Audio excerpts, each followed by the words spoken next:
and forbidding desert of southern Iraq. It's a place of sudden and violent sandstorms. But today, we'll see it torn apart by a different kind of storm. We engage them with tank main gun rounds. You see the explosions going off. I dropped down inside. I looked through my commander's sight. I was vitally impressed with the enemy. The U.S. 2nd Armored Cavalry is on a collision course with the Tawakalna Division of Iraq's Republican Guard. They see themselves being great warriors who are expected to stand and fight and even die so that others may live. Two tank armies clash on a remote strip of desert. This is the Battle of 73 Easting, armored warfare at its most intense. This probably was the last great tank battle of the 20th century.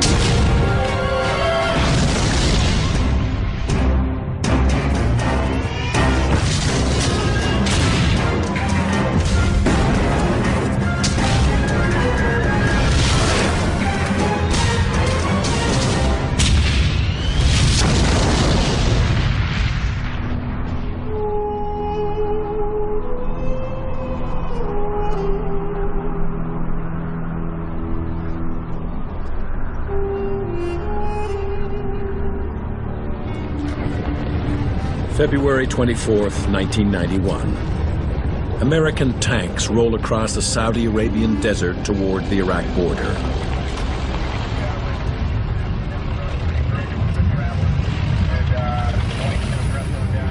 They're part of a multinational force with a clear and simple mission: to drive Saddam Hussein's Iraqi army out of Kuwait.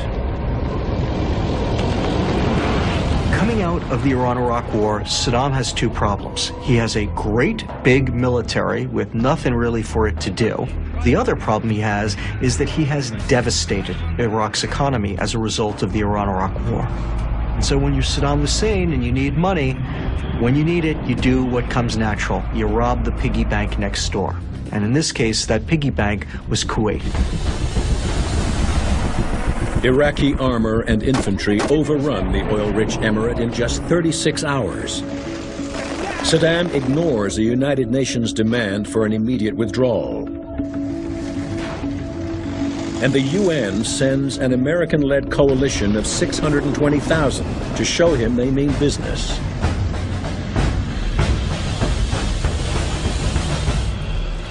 Saddam realized that he was in a bit over his head, but in Saddam's mind, the great weakness of the United States was in their inability to take casualties. He assumed that it would be very much like the Iran-Iraq War. It would be a slugging fest between these two sides, and that in the end, the Americans would cry uncle first. And so the strategy that Saddam lays out is designed to cause the most casualties to the United States while absorbing the least damage to his own forces. He dug in the biggest share of the Iraqi army, 51 of 66 divisions, and he dug them in deep. Saddam deploys 16 infantry divisions and 2 armored corps along the Saudi border to absorb the brunt of the coalition attack. He holds his best fighters in reserve. 8 divisions of the Republican Guard, 1,000 tanks and 120,000 men are poised to strike a massive counterattack and inflict devastating casualties on the advancing coalition. The scheme for defending Kuwait that they actually employed was really the only one that was available to them. And the problem that they had was that the coalition wasn't going to play by their rules. They don't believe that it's possible for the coalition to move any further to the west. It is trackless desert out there. There were no terrain features, there were no roads. It was impossible to maneuver out there. And the one thing that the Iraqis weren't aware of was, at that time, a brand new technology called the Global Positioning System. It's the first GPS war. Satellite technology enables the coalition to cross into Iraq far to the west of the main Iraqi defensive line, setting the stage for an attack on their unprotected right flank.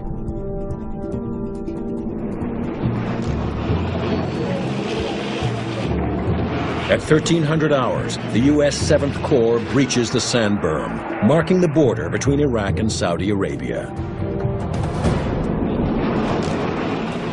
We had a PSYOPs platoon with us with these 25,000-watt speakers on top of Humvees. They were there to broadcast surrender appeals, but I had them play Ride of the Valkyries as we were crossing over the berm into Iraq.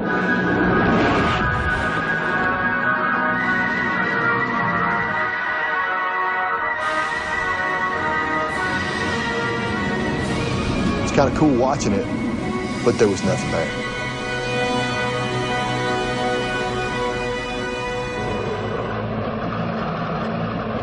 Our unit was moving to the north and to the east, and really not hitting a whole lot. I mean, yeah, we did.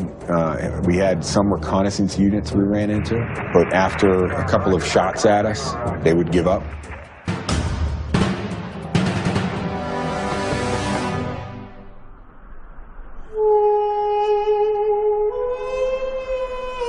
The armor of the 7th Corps rolls ever deeper into Iraq, but at a snail's pace. Cautious force commanders order continual halts. And what they basically did was said, you know what, if we're going to go due east, we're just going to use the eastings, all the north-south grid lines, as our methods to control your rate of advance. It was almost like we were crawling. It was not a fast lightning strike. It was very slow. Okay, we'd move a few clicks and then stop us. I'm in a 50-ton vehicle, all this ammunition. I can drive 40-something, 50-something miles an hour, and you're telling me to stop? You know, the enemy's that way. I need to keep going. There was no one forward to see anything, to make a personal evaluation. There were no Patton, Rommel, Guderian types who were pulling up next to my tank saying, well, there, Major, what do you think? By the end of the second day, the initial surprise and strategic advantage of the flanking maneuver is lost. And the Iraqis realize that the U.S. 7th Corps is about to cut off and surround their forces in Kuwait. It's at that moment that Iraq's general staff actually demonstrates some degree of real competence. They recognize what's going on, and what's more, they realize from the ease with which American formations have been destroying Iraqi formations throughout the theater, that if they are going to stop the American 7th Corps, they're not going to be able to throw some ash and trash, some weak formations in front of it and allow their better units to escape. Instead, they're going to have to put their best formations in front of those American divisions. The Iraqis make their stand on a defensive line stretching 50 miles along the northwestern border of Kuwait. 2 infantry and 2 armored divisions of the Republican Guard will defend the northern half of the line. In the south and directly in the path of the advancing Americans are the cream of Saddam's armored forces.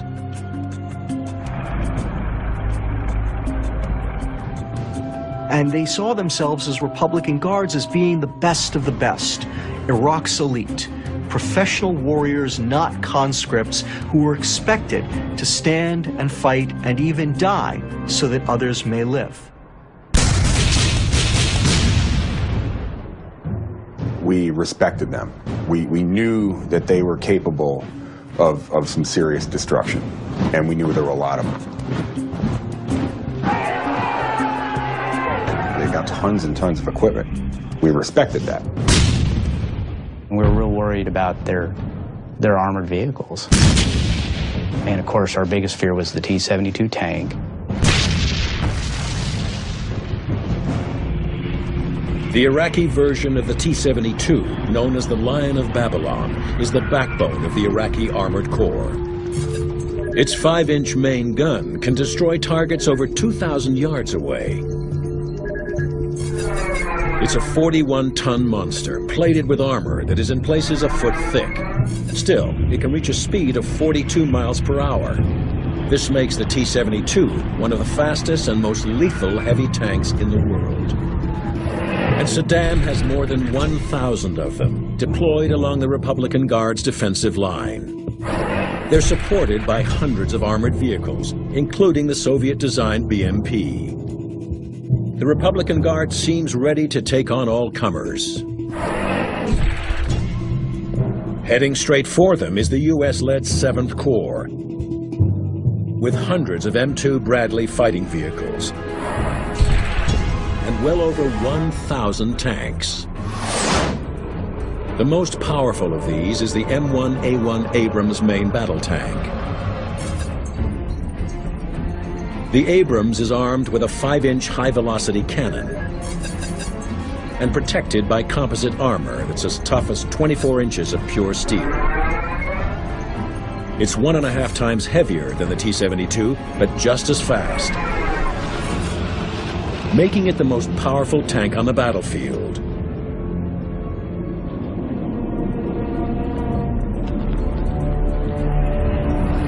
By the end of the day, on February 25th, these two armored forces are only 9 miles apart.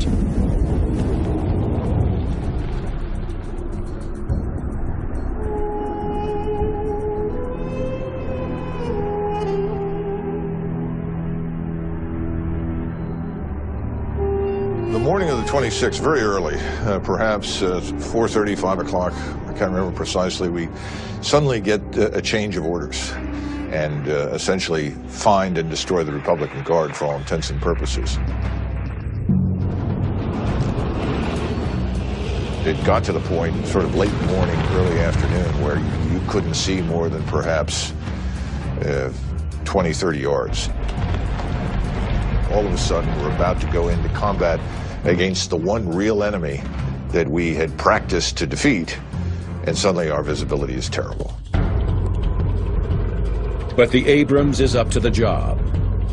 It has a thermal imaging system that can identify the heat signatures of potential targets, even in the worst conditions.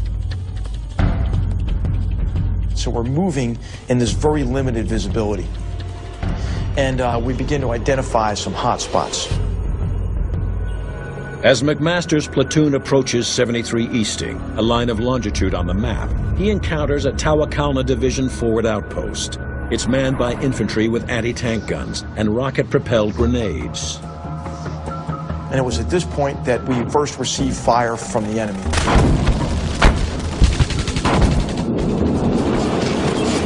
What we had to realize is we were paralleling a road that ran due east right into the enemy's position. The Battle of 73 Easting, the last great tank battle of the 20th century, is about to begin.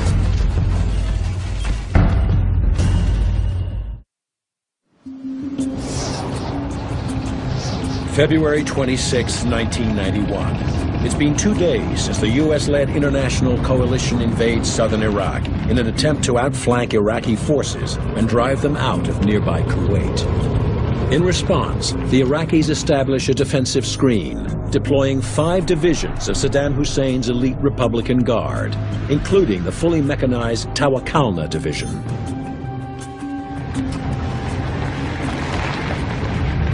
Just west of the map referenced 73 Easting, the U.S. 2nd Armored Cavalry, the spearhead of the coalition advance, makes contact with the Republican Guard. And it was at this point we first received fire from the enemy.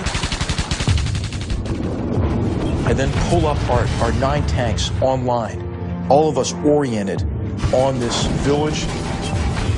I give this troop fire command. Village, direct front, frontal, 1 round heat, at my command, ready, report, which means everybody load a heat round, look at that village, pick out your aim points on the enemy positions, and when they're ready, we're going to fire 9 simultaneous main gun rounds at the center. I fire 1 round before that to mark center with a tank heat round. Green says ready, white says ready. I say fire, 9 tank main gun rounds impact simultaneously.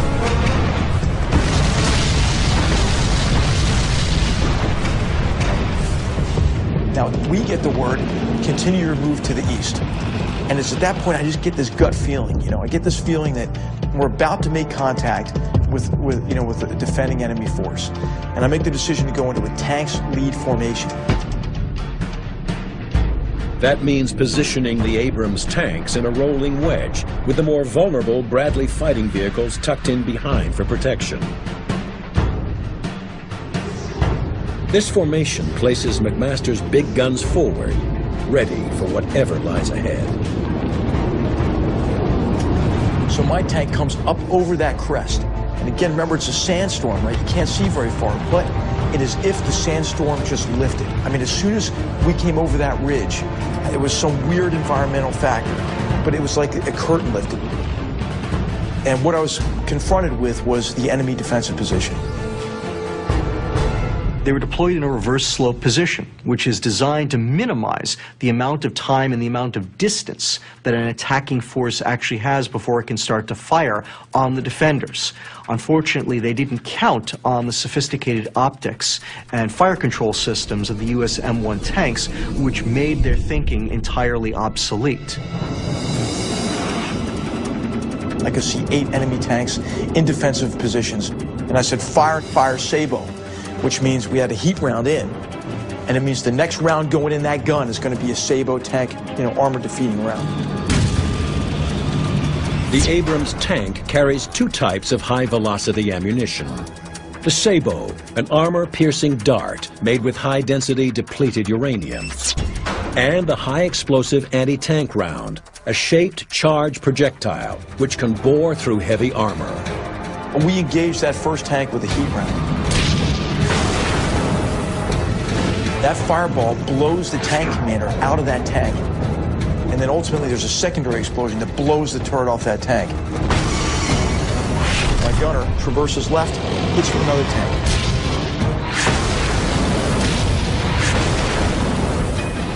We're able to destroy 3 tanks as our tank hits the first leading edge of the minefield.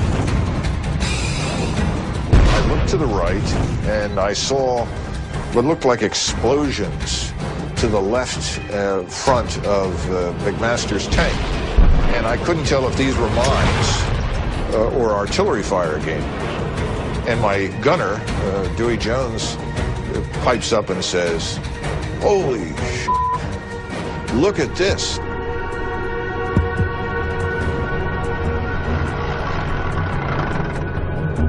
And I dropped down inside. I looked through my commander's sight, and I said, "Oh yeah."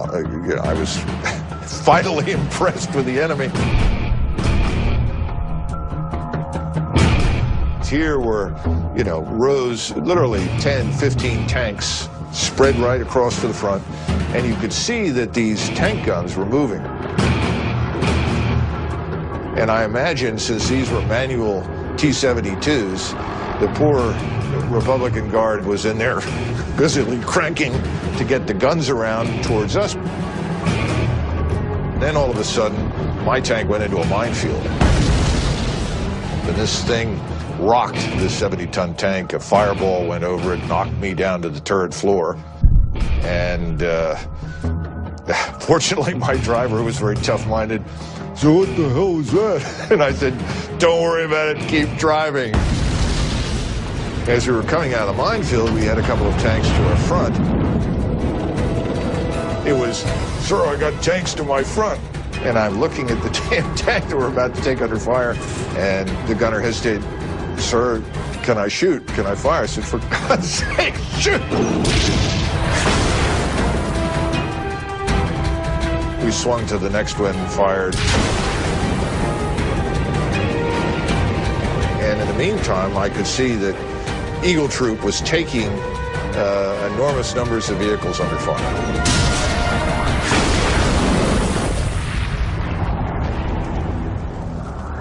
Initially, there was a great deal of disorientation on the Iraqi side because they just assumed that this couldn't be American tanks attacking them. It had to be aircraft. But even after they figured it out, they still had difficulty getting into their vehicle in time because they didn't realize how quickly the Americans were closing on them. American armored forces would charge, using speed to simply try to disorient the Iraqis, and it worked. The Iraqis could not imagine armored forces this big, this powerful, moving at them as fast as they were.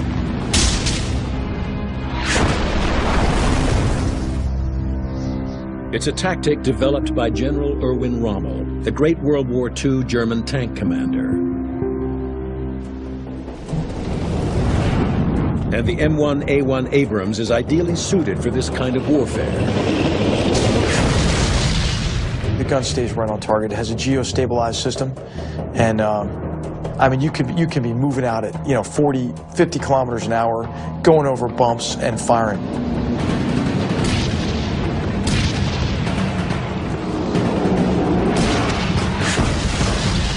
And then the shock effect of a 70-ton machine hurtling at you.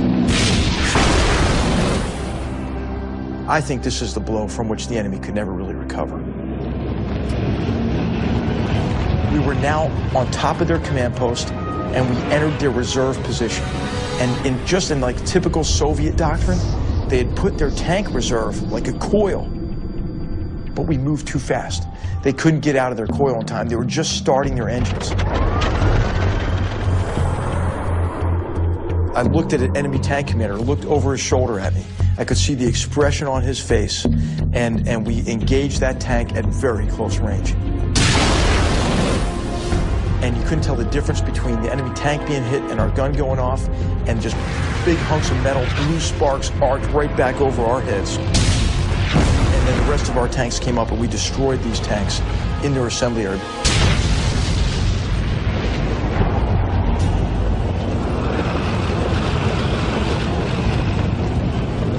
Iraqis, had set up a pretty sound defense. I mean, it was a reverse slope defense. It had a reserve. It had a counterattack plan. It had a minefield to disrupt our movement. But the fatal flaw was that we gained surprise over them. Despite the Iraqis' best efforts, Eagle Troop overwhelms the position, killing hundreds of Iraqis and destroying more than 50 tanks and armored vehicles.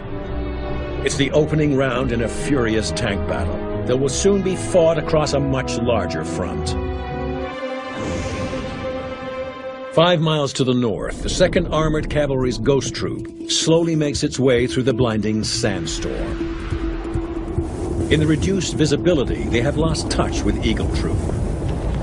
Ghost Troop's commander sends 2 lightly armored Bradley reconnaissance vehicles to re-establish contact. I tell the driver to start slowing down because I'm starting to see these little objects. But what could they be? I mean, you're in the middle of the desert. So I'm immediately thinking, well, they're vehicles. But my number one concern, of course, is I'm going to go link up with Eagle.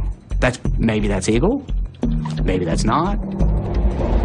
And I see all these people emerging out of nowhere, out of the ground. And then you see like this diesel plume, and then immediately followed by this behemoth giant T-72 tank backing up out of a hole.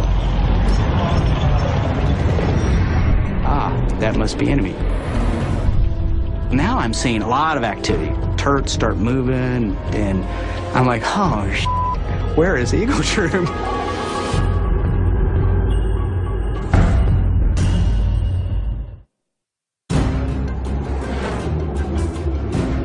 February 26, 1991, 1600 hours. Eagle and Ghost Troops of the 2nd U.S. Armored Cavalry have become separated in a sandstorm. 2 Bradley fighting vehicles from Ghost Troop have been dispatched to re-establish visual contact between the 2 tank units. But they run into a platoon of Iraqi T-72 tanks. So I tell the driver to pull up to this little mound, and as soon as he comes to a stop, he says, "Tank front!" "Roger, got it, thanks."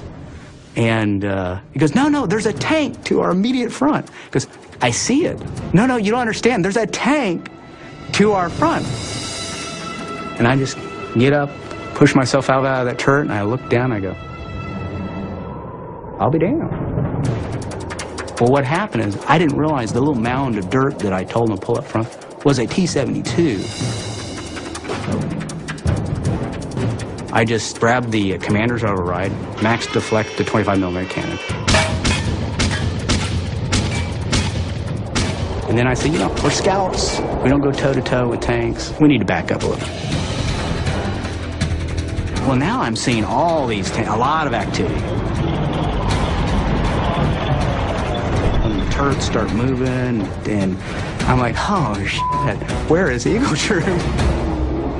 So I'm backing up. Well, where am I going to go to?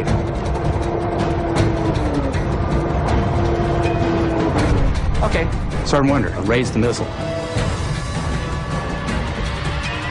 So I lay him onto this T-72 that's showing me this beautiful right profile. Sergeant Wonder, gunner, missile tank is right to our front. And I can't identify, this could be Eagle Troop. And I'm just like, how could you miss? It's bigger than a barn door. What do you mean you can't see this? So I said, go clear channel. He goes, flips over, takes it off thermals. Identified T-72 tank. I said, fire. The TOW missile is the Bradley's most powerful and accurate weapon. It's guided by wires, enabling the gunner to steer it to the target, even at ranges of up to 3,200 yards. Now I realize there's like 8 of them, all in this immediate vicinity. At this time, I'm thinking, okay, these guys all know that I'm here, and they're probably a little pissed off at that. So I go gunner, missile tank, he is identified, and I say, fire. And I see this missile come out from the launcher, go just past my gun tube, fall to the desert floor. I'm like, misfire. At that time, my wingman opens up a missile, blows the heck out of this thing that was turning its turret on me.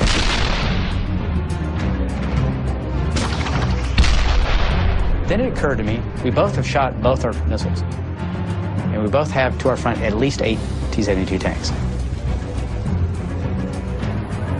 Meriwether says, hey, I need to do a reload drill. So I said, roger that, we got you covered.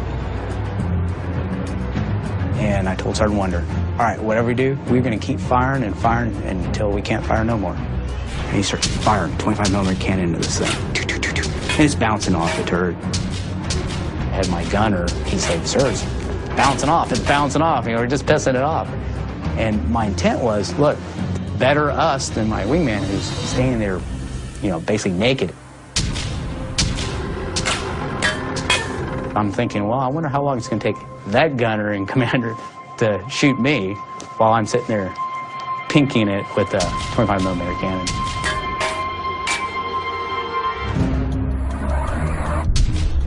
The M2 Bradley is a reconnaissance vehicle designed for mobility rather than heavy combat.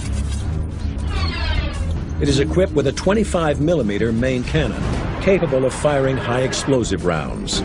But to increase its speed and range, it is protected by just 1 inch of armor plating. The Bradley is no match for the powerful T-72.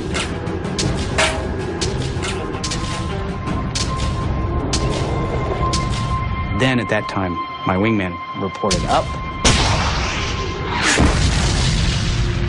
Almost instantaneously, he serviced that tank with a missile. Probably saved my life.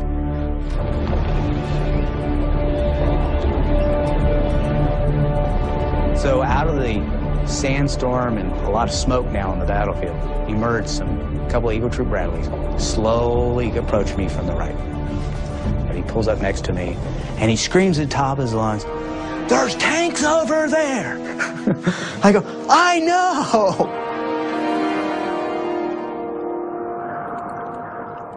In just minutes, Haynes and his wingman destroy no fewer than 5 T-72s.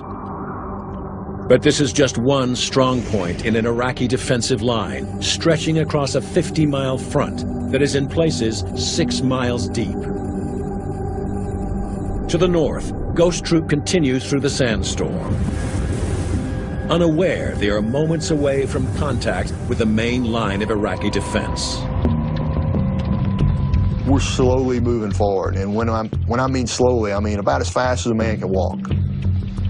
And when you're in a tank, you've got track pads. We were going slow enough where you could actually feel the individual track pads hitting the ground. We get a little bit of a wind shift, and we can see something out in front of us. We saw heads pop out, and we think what it was, they were in a bunker, and they felt the movement of the armored vehicle.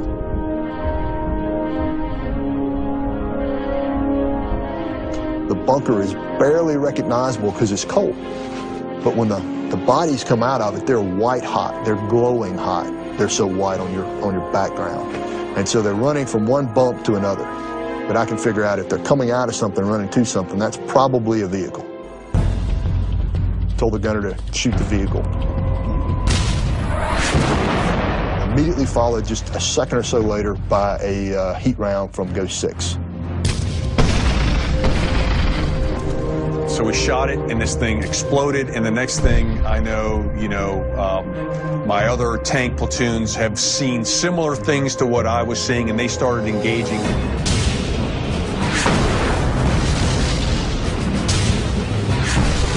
You've got the dark, oily, black smoke mixed in from the vehicle that's just destroyed that is hot.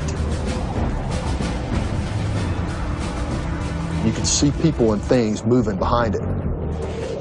So I called my troop commander and told him, hey, sir, there's something past that smoke. That wasn't a single vehicle.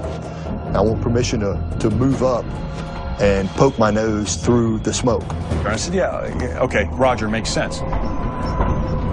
So these 4 tanks of Andy's just disappear through the black smoke.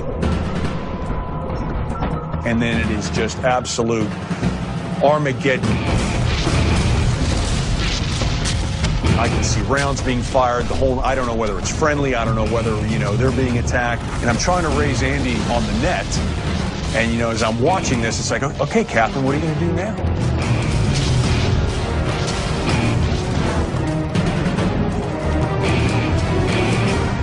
Get more greatest tank battles at military.discovery.com.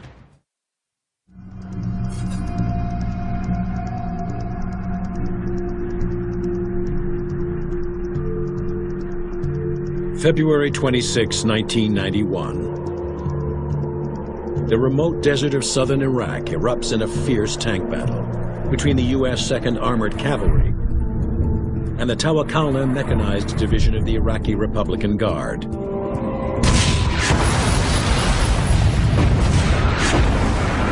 Captain H.R. McMaster and the men of Eagle Troop have destroyed an entire company of Iraqi T-72 tanks.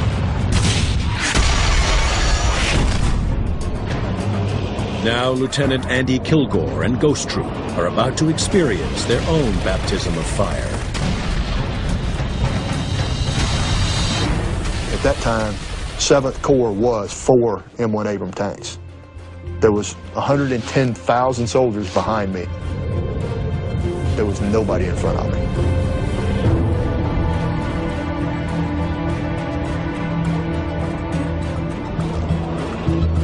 I'm poked through the smoke. We realized that we had about a company defense spread out in front of us. He was in them. He was in their assembly area. I mean, he was in and amongst these guys.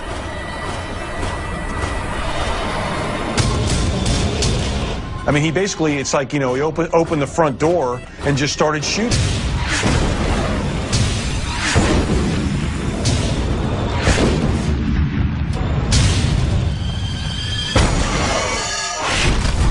The T-72 is a pretty good tank for when it is developed, but it's very much outclassed by the M1 Abrams tank, which is its superior in every imaginable category.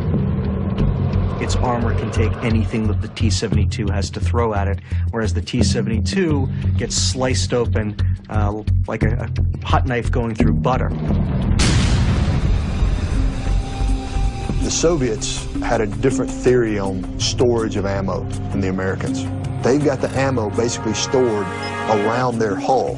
So if you make the ammo explode on a T-72 or any Russian tank, all that explosive force is funneled up through the turret.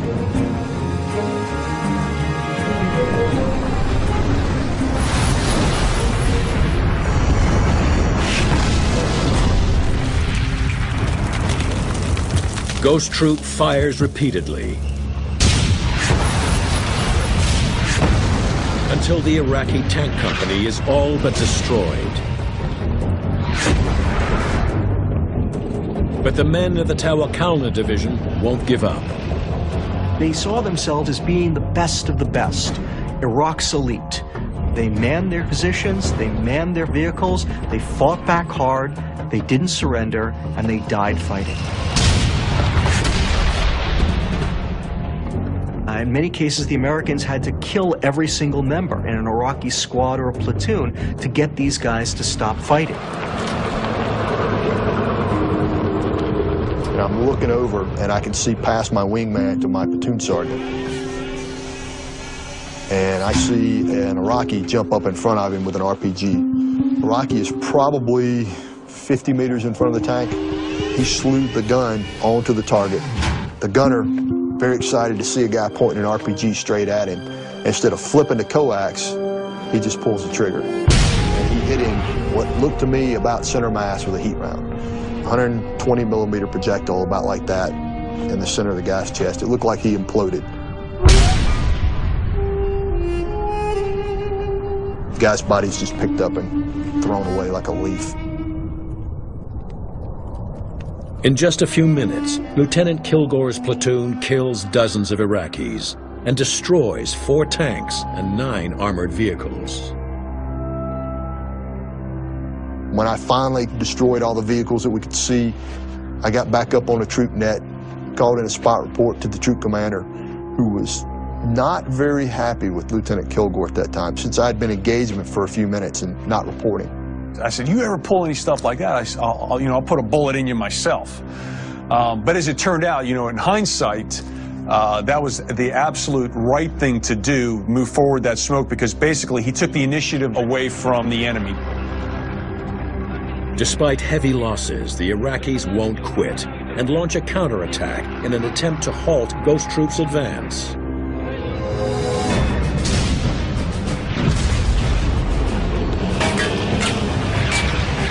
We got to the point where we were on 73 Easting, where we started engaging. We're moving, and I'm so intent on what's going on. I'm in the moment, and all of a sudden, I get thrown to the ground. I get thrown to the turret of my vehicle, and I'm like, what the hell just happened? And I look up at my gunner, and he's yelling at me, and I can't hear him because I have the headset on. And I finally get him on the intercom. Why did you do that? And he says, sir, there are artillery rounds landing right next to our vehicle, and you didn't even notice it, and you were sticking your head all the way out of the vehicle. He said, you didn't see those rounds? I said, I had no idea that was happening. Because I was so focused on what was happening on the radio, what was going on with all the other units. That's how intense it is. You're just go, go, go.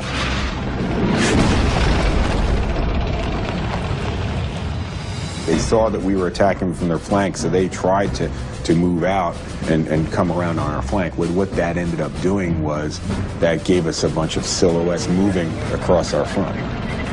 And the crazy thing's that when we go to gunnery, we practice with moving targets to look just like that. When that occurred, what I did is I scrambled 2 tanks, give them to the scout platoon, and the scout platoon would give two Bradleys and give it to the tank platoon.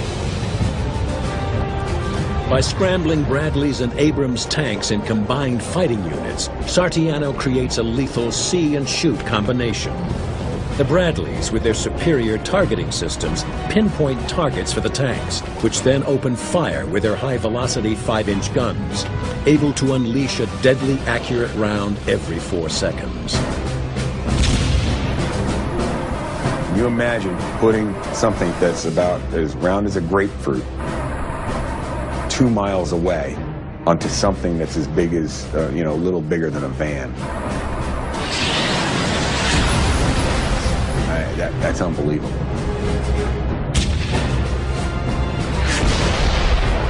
We had tanks shooting over 2 miles and getting the hits. It was absolutely amazing.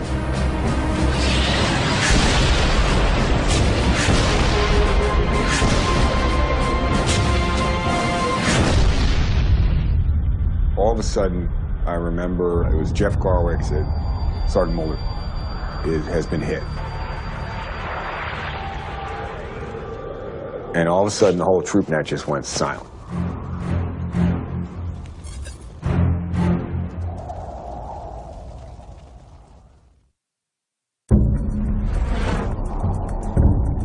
February 26, 1991. The U.S. 2nd Armored Cavalry's Eagle and Ghost troops have dealt a crushing blow to the Tawakalna Mechanized Division.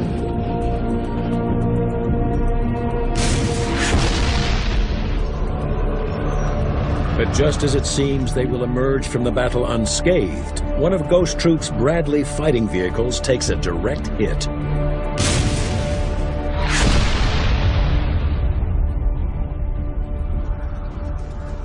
And we notice at 1-6, which is on the extreme right of the scout platoon to our left, he's pulled up on just a little bit of a rise. He was probably hit by one of the vehicles that we had shot. So I don't think there was anything left out there unengaged. So I'm probably willing to bet that that BMP had been shot with a sabot round, abandoned, because it didn't explode and burn, people got back in it. The BMP is a lightly armored fighting vehicle like the Bradley. A high-velocity sabot round might tear right through it, leaving it still operational. Armed with a 3-inch semi-automatic cannon, the BMP has more than enough firepower to penetrate a Bradley. Staff Sergeant Chaffee, the Bradley commander, he said that Andy turned and looked at him and said, "What the f was that?" About that time, the second round hit and decapitated Sergeant Muller. Really hurt morale of the troop to know that Sergeant Muller died. The whole troop was able to basically rally around the situation. You know, oh, one of our guys just got hit, but I got a job to do. This fight is not over. You're in the middle of it. You can't worry about this guy. You got to keep going.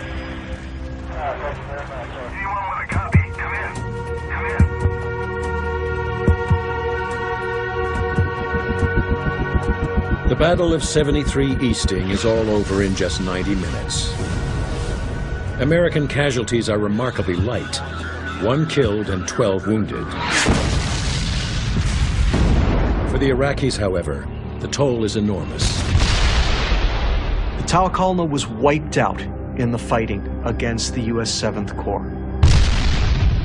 Thousands of members of the Tawakalna Division were killed.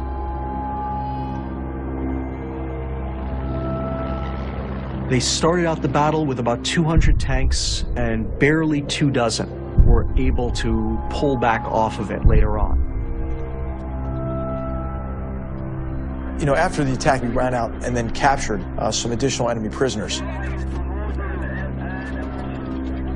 We put them in the back of our squadron tactical command post, Bradley. And as they closed the turret shield door, there was a picture of Erwin Rommel, who, you know, we had admired and sort of patterned ourselves after in terms of his tactics. So this brigade commander says in perfect English, you know, "Why do you have a picture of your World War II adversary in your Bradley?" And one of our privates in the back of the Bradley said, "Listen, why don't you just shut the hell up? If you'd read a little bit more about Rommel, you wouldn't be sitting in the back of my track." The reason for not only the American victory, but also the overwhelming nature of that victory, lay in the fact that the United States held pretty much every single advantage over Iraq that you could imagine. But with the mobile armor, just, you know, you have the ability to just go there, take the fight to the enemy, and just completely overwhelm them and destroy them.